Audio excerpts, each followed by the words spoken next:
はじめましての方もこんばんは。塗料をこぼして掃除に時間をかけて眠れない男ゆちです。はじめにいつも動画をご視聴いただいている皆様、ありがとうございます。初めての方、このチャンネルではガンプラや美少女プラモを全塗装改造を行っていくチャンネルです。至らない点もあると思いますが、よろしかったらチャンネル登録、グッドボタンを押していただけるととても嬉しいです。それでは今日作るプラモ見ていきましょう。今日作るのはカネシアしたらバージョンガネーシャです。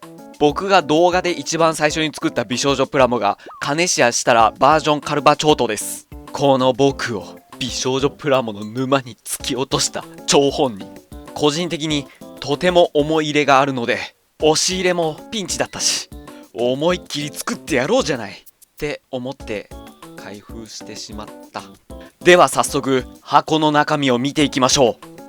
って気楽に言ってますが、蓋をパカッと開けて中身を見れる形ではなく、箱の中にさらに箱が入っており、それをスライドさせて出していく形です。ランナー数が多すぎなんだよななんてはマガツキを作り終わった直後にこれを開封しているので、机の上がだいぶ汚い。分かっていたことなんだからちゃんとかだしてから開封しろよって自分を自分で怒っておりました。さーて、だいたいランナーは全部出し終わったかな。こんな感じですよ。そして開封していて気になっていたのがビス。最近のプラモではこいつは見かけないので、そんなにこいつ大きいのかなんて少しびっくりしちゃいました。さて開封はこんな感じ。早速ランナーからパーツを切り離しましょう。切り離すとこんな感じ。おいおい、えぐい量のパーツ量じゃねえかよ。パーツを切り離すのにもう3日も使っちまった。まあいい、とりあえず一気に組み立てるよ。組み立てるとこんな感じ。さらに装甲類を組み立てるとこんな感じ。一個一個の武装がでけえ。この一つ一つの大きい武装は置いといて、設楽の素体モードを見ていきましょう。素体モードはこんな感じ。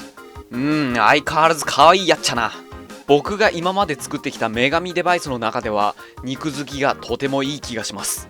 続いて猫耳などをつけた状態です。その他にハリセンなどがあったりするので、ガネーシャは大きすぎて置けないなんて人はハリセンで飾っておくっていうのもありかもしれないです。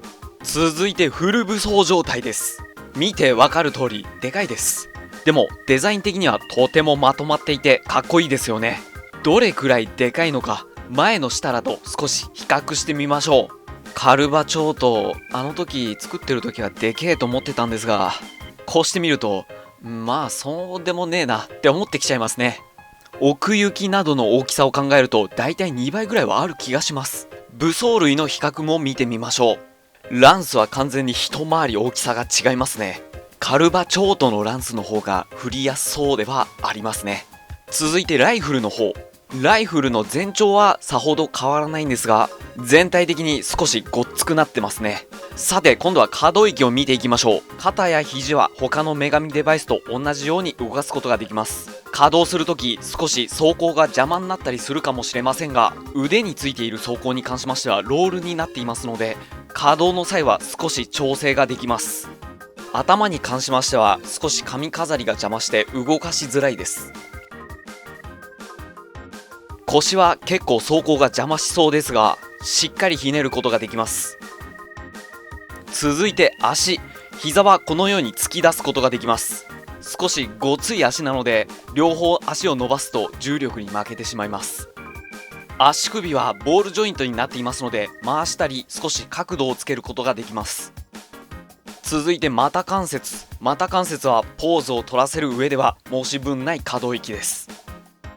次はパワーアームの可動域を見ていきましょう。根元の関節は4つほど関節が仕込まれており、いろんな角度を楽しむことができます。爪の根元は少し角度をつけることができ、爪先は2つ関節が仕込まれており角度をつけることができます。関節が多く仕込まれているので、このように大きいポーズを取らせることができます。次にボトムギアを見ていきましょう。ボトムギアは膝の部分でいいんですかね。膝が90度曲がり、羽や細かいパーツがロールになっていますので角度をつけることができます。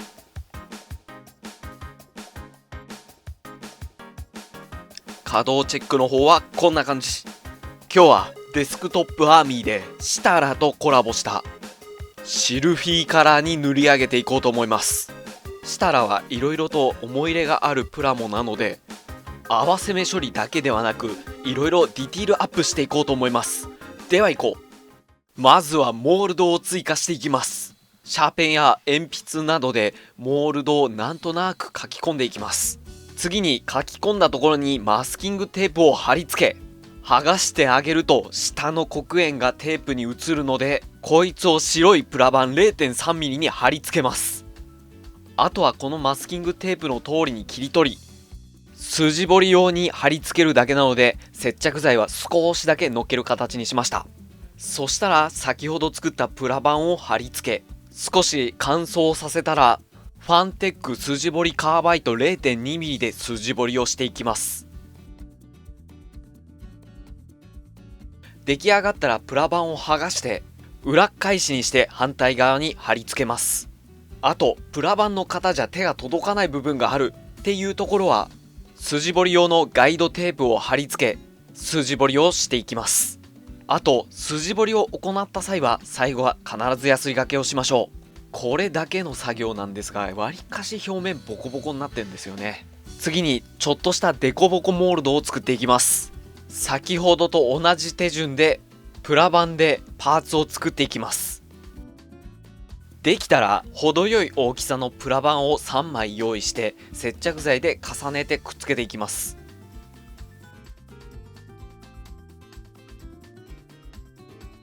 そしたら先ほど作ったプラ板の形に沿ってカッターナイフで切っていきます。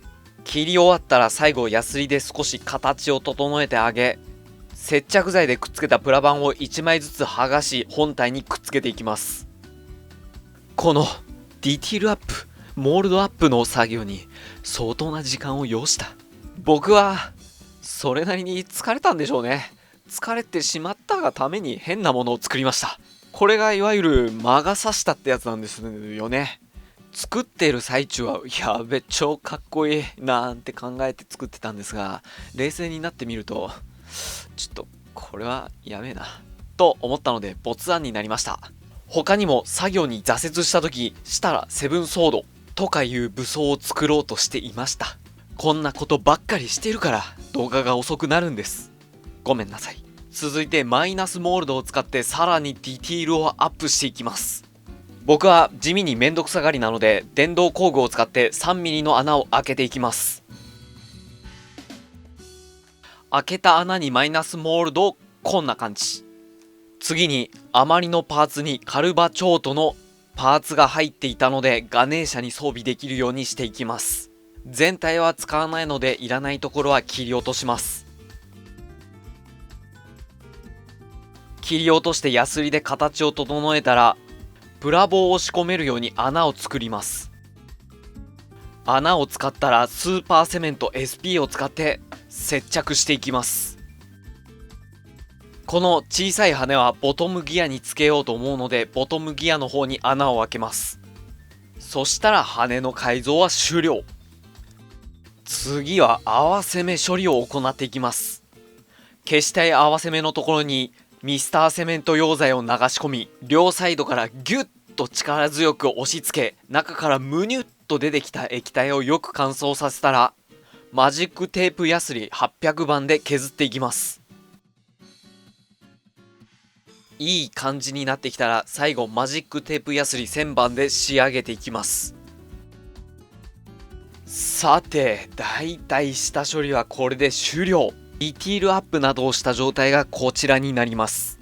まだ色を塗っていないから何とも言えませんが、うまくはできている気がします。さて今度はこいつを分解していこうと思います。分解の際に使うのはこちら、同友社のパーツセパレートオープナーを使っていきます。使い方は簡単。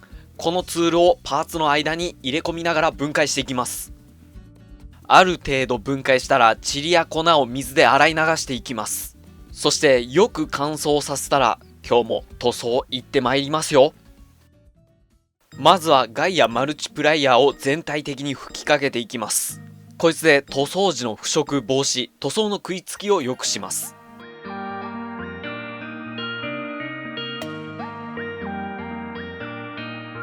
次に走行周りをサーフェイサーエボで塗り上げていきます。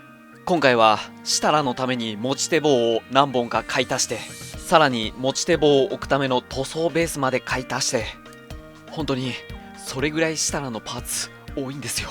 いつもは色を塗ってる時は楽しいのですが、今回ばっかりはこのサーフェイサーを塗ってる作業が途中で苦行になってましたね。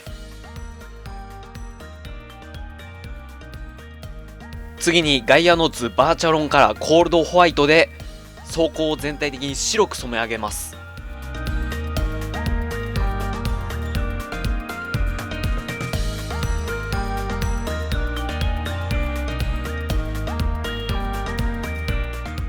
緑色のパーツにはコバルトグリーン、エメラルドグリーンを調色したものを塗っていきます。実は最初緑色に塗るのではなくオレンジ色に塗ってアムロ専用機っぽくしようかなとか思ってました。アムロよりシルフィーの方がぴったしなのではないだろうかって思ってたら、アムロ専用カラーはお蔵入りしてしまいました。アムロ専用ゼータプラスカラーはそのうちどこかで違うプラモでやろうと思います。一部の黄色いパーツはマイルドオレンジを使っていきます。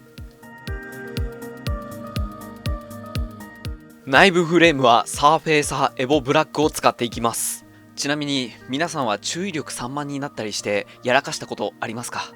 僕は今回の設楽の10改造計画の他に、いつもはパソコンの前でカップラーメンなどは食べたりはしないのですが、眠れない夜の日カップラーメンを食べていたらキーボードにこぼしました。キーボードラーメンくせ。次にスターブライトシルバーでブースターの内側を塗っていきます。次に純色シアンを使ってブースターの内側を青く染め上げていきます。その次にブースターの外側フレームをミスターカラー GX メタルブラックを使って塗り上げていきます。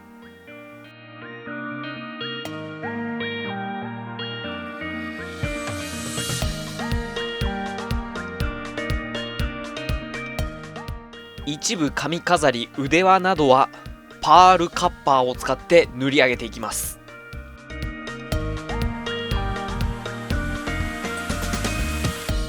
ライフルの一部分センスはライトステンレスシルバーを使って塗っていきます。なんでセンスにメタリックかって、たまたま歌われるものシリーズの最新作の PV を見て、それを見ていいなと思い、鉄線っぽくならないかなと思いながら塗っちゃいました。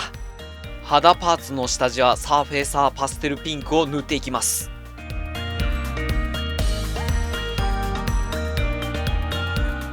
次にフレームアームズガールカラーローズディープレッドレーザーブラウンを使って肌パーツを塗っていきます。そして塗り上げたら一度クリアのトップコートを拭きます。そしたら次にローズディープレッドレザーブラウンを少しずつ混ぜ、肌に影をつけていきます。少し影をつけたやつがこんな感じ。ヘタっぴなので結構塗りすぎてます。そんな場合は100均で売っているメラミンスポンジで少し削り取ってあげます。トップコートを吹いているので下の色はある程度は保護されていると思うのですが、削りすぎると下の色まで削れてしまうので気をつけて削りましょう。削って整えてあげるとこんな感じ。次に髪の毛ピュアブラックオキサレッドローズディープレッドを使って塗っていきます。髪の毛パーツも肌パーツと同様塗り上げたら一度クリアのトップコートを吹いて影をつけてメラミンスポンジで色を整えてあげていきます。ここからは筆塗り墨入れデカール貼りです。墨入れはいつものタミヤの墨入れブラックなどではなく、フラットブルーをエナメル溶剤でシャバシャバにしたものを墨入れしていきます。はみ出した部分はエナメル溶剤を使って拭き取っていきます。次にデカール。デカールは市販で売っているブルーのデカールを使っていきます。貼り付けたら位置を調整しながら綿棒で水分を拭き取っていきます。顔のデカールは付属のデカールを使っていきます。次にフラットレッド、フラットホワイトで口元を塗っていきます。次に100均で売っている化粧品でほっぺたに化粧をしていきます。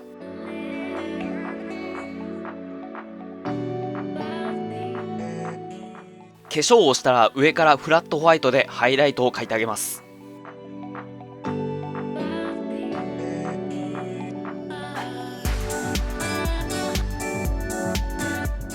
最後にトップコート艶消しオンリーで吹きかけていきます。これで全ての作業は終了。あとは組み立てれば完成。それじゃすごいのいっちゃうよ。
いかがだったでしょうか。今回の女神デバイスカネシアしたらバージョンガネーシャ。動画のボリューム的にはいつもと変わりはないはずなのですが、パーツ一つ一つの圧倒的なボリュームにそのパーツの量の多さ、筋彫りが長引いてしまったり塗るのが大変だったりしました。しばらくは巨大系なやつはお腹いっぱいですね。さて今日はこんな感じ。今回のシルフィーカラー、シルフィーではなくファミリーマートカラーに見えた人、ファミチキ買いに行こうぜ。それでは次回の動画でお会いいたしましょう。またな。